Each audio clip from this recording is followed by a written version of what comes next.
요즘 시장 정말 정신없죠? AI는 버블이다, 아니다. SAS는 이제 끝물이다. 비트코인은 과연 안전한가?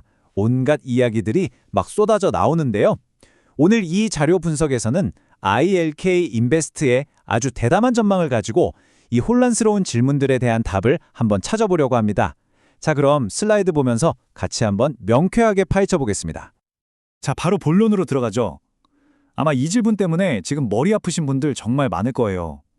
AI 시장이 너무 과열된 거 아니냐, 이 거품 꺼지기 전에 빨리 팔고 나와야 하는 거 아니냐 하는 그런 불안감이요.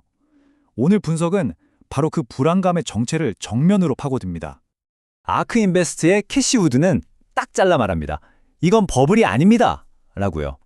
지금 시장은 버블이 터져서 돈이 사라지는 게 아니라 기술의 패권이, 그러니까 돈의 흐름이 완전히 다른 곳으로 옮겨가는 가치의 대이동식이라는 겁니다. 마치 거대한 강물의 줄기가 바뀌는 것처럼요. 그렇다면 그 가치는 대체 어디에서 어디로 옮겨가고 있는 걸까요? 첫 번째 핵심 주제입니다.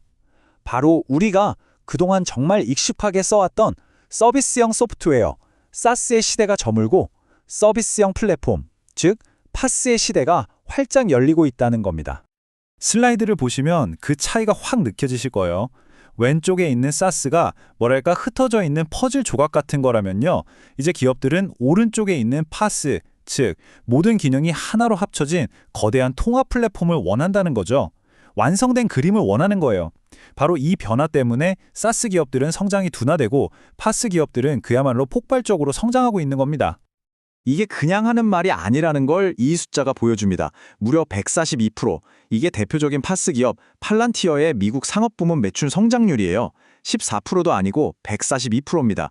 기업들이 얼마나 필사적으로 이 통합 플랫폼으로 갈아타고 있는지를 보여주는 정말 강력한 증거죠. 가치의 대이동이 바로 여기서 벌어지고 있는 겁니다. 그래도 빅테크 기업들이 GPU에 투자하는 거 보니까 이거 너무 닷컴 버블 때랑 비슷한 거 아니냐, 이런 걱정들 많으시죠? 하지만 AIK는 근본적으로 다르다고 선을 긋습니다. 이 슬라이드의 문장의 핵심인데요. 닷컴 버블 때는 수요도 없는데 그냥 인프라만 잔뜩 깔아놨던 유유자산이었지만 지금의 GPU는 만들자마자 AI를 돌리면서 바로 돈을 버는 말 그대로 살아있는 자산이라는 겁니다.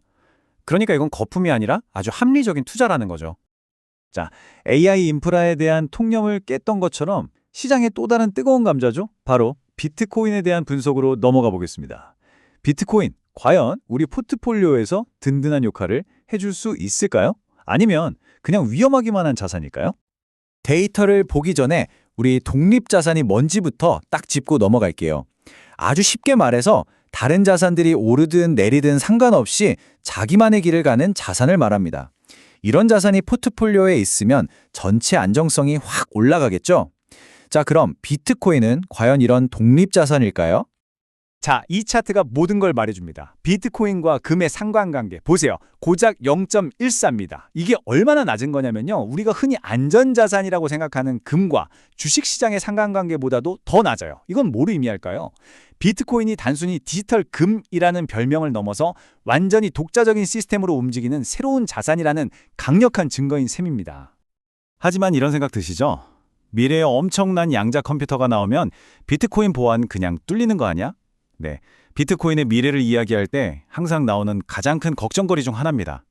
과연 이게 현실적인 공포일까요? 아크의 분석은 이 타임라인 하나로 딱 요약됩니다.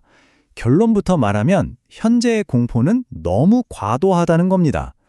구글 같은 기업들의 기술 개발 속도를 감안했을 때 비트코인의 실질적인 위협이 되려면 적어도 2040년대 중반은 되어야 한다는 거죠.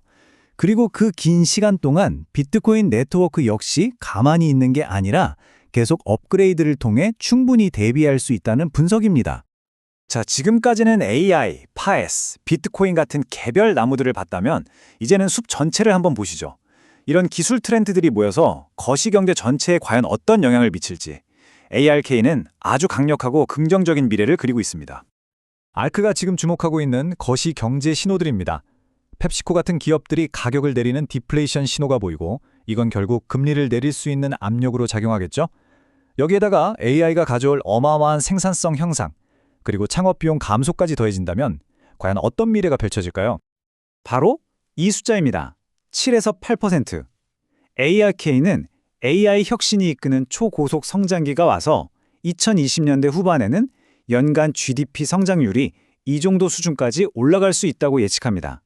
참고로 지난 수십 년간 선진국 평균 성장률이 2~3%에 불과했거든요. 말 그대로 우리가 한 번도 경험해보지 못한 경제 부흥이 올 수도 있다는 겁니다. 자, 지금까지 ARK의 분석을 통해 시장을 완전히 다른 관점에서 보는 법을 알아봤습니다. 이제 이 새로운 프레임워크를 가지고 나는 어떻게 해야 할까? 여러분 자신만의 전략을 세워볼 차례입니다. 오늘 분석의 핵심 기억나시죠? 바로 가치의 대이동이었습니다. 그렇다면 사스의 시대를 지나 파스의 시대, 그리고 그 너머를 이끌어갈 차세대 AI 대장주는 과연 어떤 기업이 될까요? 이 질문에 대한 여러분의 생각이 정말 궁금합니다. 오늘 함께 살펴본 내용이 여러분이 투자 전략을 세우시는데 조금이나마 도움이 되었으면 좋겠습니다. 유용하셨다면 이 자료 분석을 주변 분들과도 공유해 주시고요. 댓글로 여러분이 생각하는 차세대 주도주는 무엇인지, 또 어떤 전략을 갖고 계신지 함께 이야기 나눠보면 정말 좋겠습니다.